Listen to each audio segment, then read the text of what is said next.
So welcome to this flying visit over Nechells in Birmingham, and we're taking a look at Cato Street North and this old factory unit. Now, Nechells itself, as you can see, is quite a sort of flat area, but other than obviously the blocks are flat in the distance, but the industrial side is relatively low level. But this thing sticks out like a sore thumb.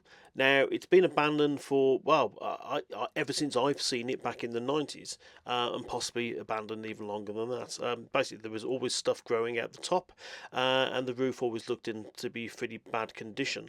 So yeah, it's abandoned, but yeah, it hasn't fell down or been burnt to the ground by accidents yet. But yeah, hey, there's still time. And joking aside, it's probably too damp to burn. But let's have a look at this mill. Possibly, I've heard it referred to as Nechells Mill. I don't know how accurate that is, but yeah, there you go.